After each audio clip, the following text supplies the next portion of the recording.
Mos hem apleiat un bon grapat al voltant de beguda i menjua, que un anfitrió ben plantat mos dona a canvi de poesia.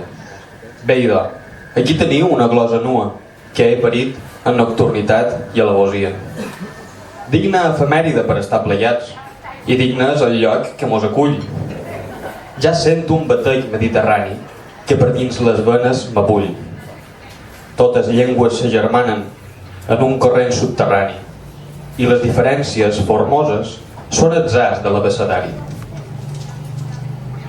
Vins anyencs i nous eufabis, costums grecs que no hem de perdre, ans al contrari, cal fer arrelar.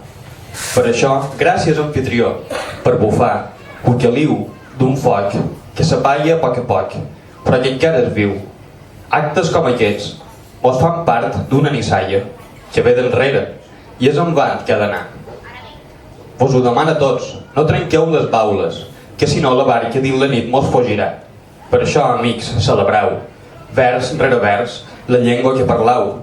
Doncs avui vespre vos has dat un reial. De vosaltres depèn aprofitar-lo bé o mal. El que és segur és que dia com avui no n'hi haurà cap d'igual. Visca bella humana fantasia, visca la poesia. This one was mine. Això és una cançó d'Antònia Font. This one is just a song from a Mallorcan group.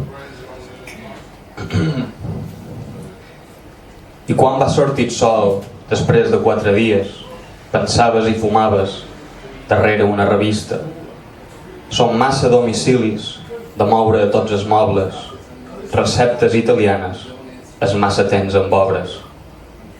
M'agrada aquesta escala en sa bomba tenua, m'agrada aquesta casa i me n'he de comprar una. I quan va sortir el sol, després de 4 dies, i vares dir, has vist? Supos que amb un somriure. Els dies no s'aguanten, sa vida s'erosiona, menuda i m'hipnotitza aquesta grapadora. M'arroden per sa cara suïcides i neurones. Ja no sé què me queda i no sé si me funciona. Davall el fum immòbil del meu altre xillarro faràs una cervesa i jo un martini bianco. I com 2 asteroides que han desviat sa ruta, direm que ha estat fantàstic, direm que ha estat sa lluna.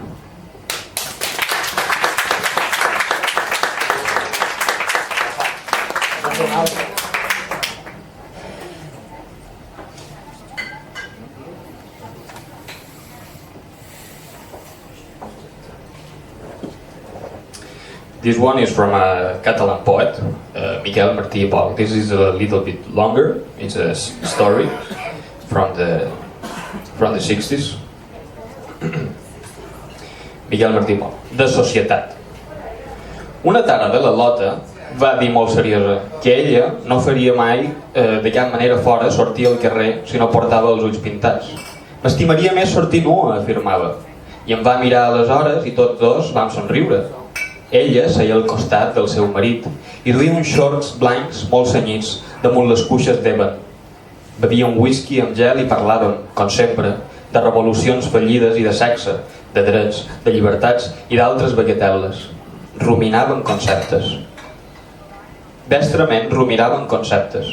I era fàcil de destruir principis i esventar-ne les cendres, de mollar frases dures contra els porucs i els febles, d'afectar displicència, perquè tots en sabien el paper de memòria i el deien convençuts i amb un punt d'esperança, perquè el de fora feia una tarda xafogosa i l'estança era fresca i acollidora i plàcida.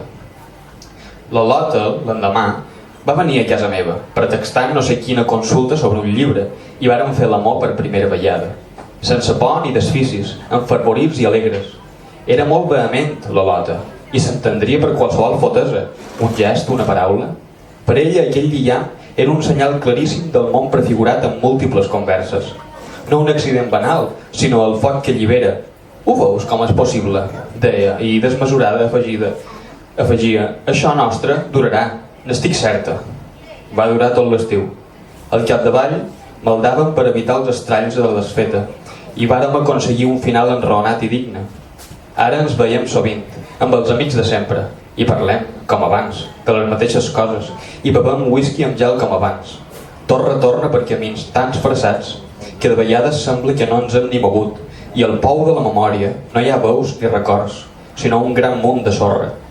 Tot és feixuc i inhòspit. Aleshores, i a voltes, penso, si no caldria mastallar el vas amb fúria, perquè almenys algun cop sagnessin les paraules.